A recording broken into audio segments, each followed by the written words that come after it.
So behind me is the all-new BMW M2. Now this remains the smallest and the most affordable proper M car, so it's exciting stuff. We're going to see first official pictures of it later in 2022, and it'll be on sale probably in the UK early 2023. But it's even more of a shrunken M4 this time around than it used to be. So it's on the same platform as the M4, it adopts effectively the same engine, gearbox options, the same active rear diff, it's got the same axles, it's got slightly different suspension tuning, we'll come to that later. It's got a slightly shorter wheelbase than the M4, and that has a fairly big influence on the way they tuned it and the way they want it to handle. You're going to be able to get one in 6-speed manual and 8-speed automatic options. That will make it different in the UK market, at least, to the regular M4, because that's 8-speed auto only. It'll have slightly less power than M4, so it will come in at the same level as M2 CS, or as it used to be, so about 450 horsepower. There'll probably be a competition spec of the car along in a few years that'll take that up to sort of 470, 480. That's usually what happens. Let's go and drive it.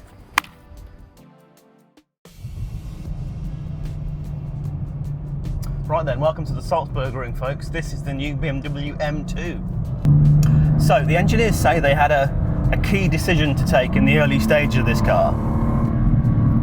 They knew they were dealing with stuff that was going to add weight, you know, heavier platform technology, lots of hardware they had on the shelf from the M3 and M4, and it was all good stuff, but it was all going to add weight. So they had to decide early on whether they go for a low, you know, a really low curb weight figure and try and bring the performance in other ways, or they just go for peak performance in every facet of the car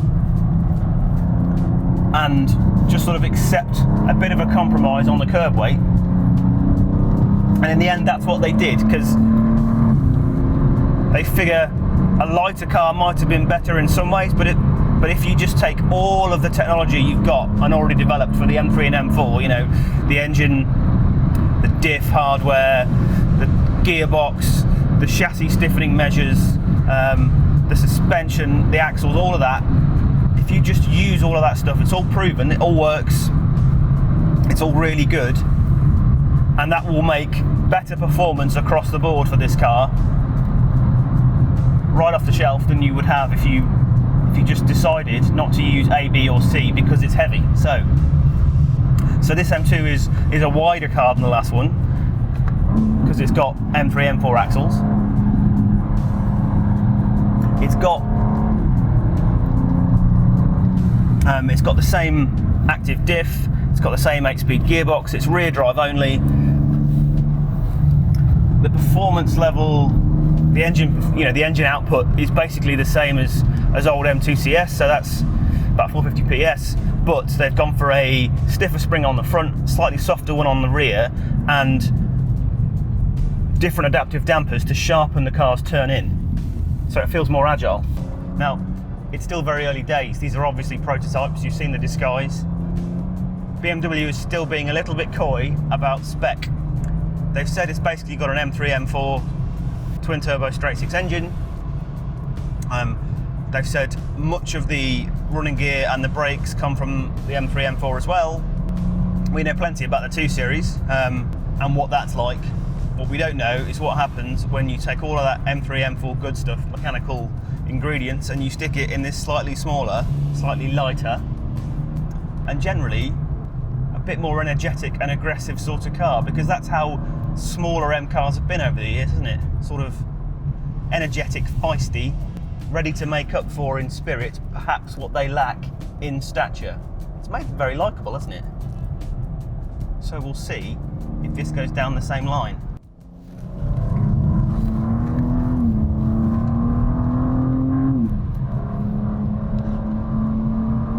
I'll tell you what, it's got plenty of performance, this thing.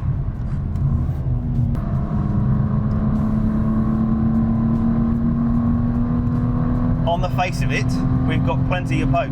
This is delivering on the concept of big engine in smaller, lighter car so far. So that's good.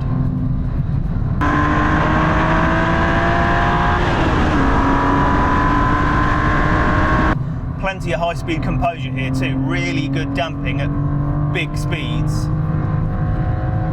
A nice secure grip level. and really good body control. I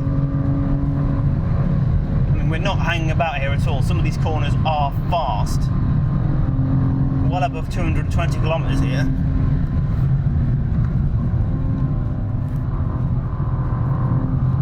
But it ain't a thing for this chassis. It's kind of just getting on with it.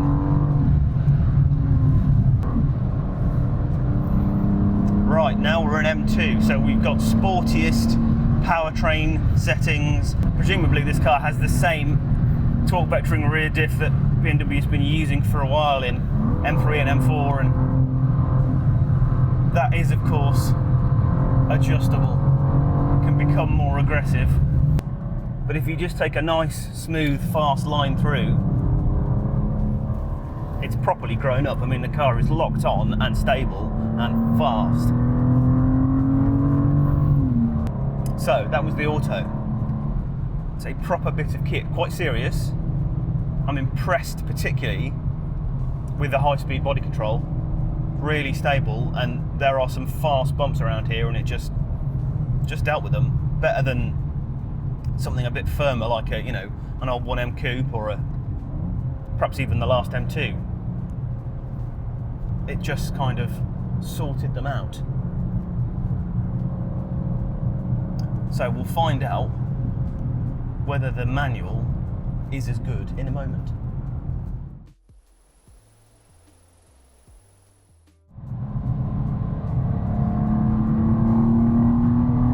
Right, this is exciting, isn't it? A manual BMW M car. It's been a while.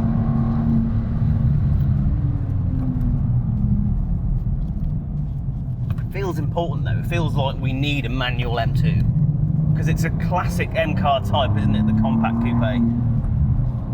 And the manual is the sort of the classic drivetrain option. And there is a manual for the M3 and the M4, but of course the UK market doesn't get it, so I think there'll be a bit of an untapped demand for a manual M2, especially in the UK. How is it? Well, it's a sort of a fairly typical feeling BMW manual box. Been a while since I've used one, but it has that springy, kind of energetic shift quality, you know, it just sort of bounds from one ratio to the next. It's a bit elasticy. Sometimes that catches you out because you just miss the ratio sometimes that you're aiming for until you're used to it, but it's a very honest mechanical feel to it.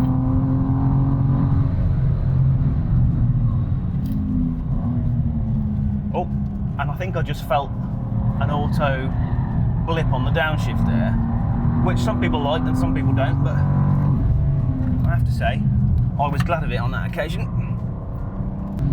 This is our last fast lap in the M2 manual. I'll talk you around as much as I can. First big stop into the chicane. It's nice and progressive on the brakes there. And there's a little bit of a lull as the engine picks up, but the response is nice and linear. Plenty of camber on that bottom hairpin, so found a nice line pretty easily. Just a little bit of a hint of understeer to stabilise the car, and then a nice balanced line on the way out. Right, getting towards the top of fifth gear now, 230 kilometers an hour, some bump, some fast curves, test the body control. It's a pretty unflusterable chassis, this. I'm not sure you'd have said that about an old M1, or maybe more about the last M2, but this car's got proper body control. It sort of neutralises itself with power through those longer corners, but it doesn't want to get silly and suddenly start rolling into loads and loads of oversteer. So there's perhaps a shade more seriousness about this car than some of its predecessors. A bit more composed, a bit more stable, a bit less feisty and spirited. Is it any less fun? I don't know, you know. I suspect not. They don't want us doing silly things like drifting around and turning the electronics funny off here. So that'll have to wait, I think, until later. But there's definitely a proper chassis under this car, and I'll be surprised if you can't do pretty much anything you could do with a 1M or an M2. You couldn't do the same here. I'd be amazed. It doesn't feel heavy. It does feel perhaps a shade larger than some of these cars have. You know, there's a sense of heft about it, but not too much mass. Because the body control is so good, particularly at high speed. It's a grown-up M car.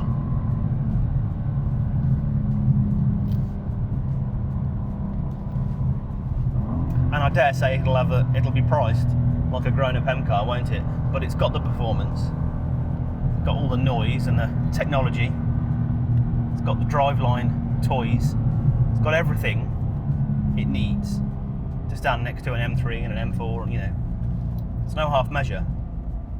And now it's sort of got that speed and composure and ability about it as well. So there may be a slight character change coming for the smallest proper M car of them all. The new M2 seems a touch bigger, faster, more purposeful and more adaptable than the old one, but perhaps also just a little bit less high-spirited and highly strung, although it's still clearly a whole lot of fun.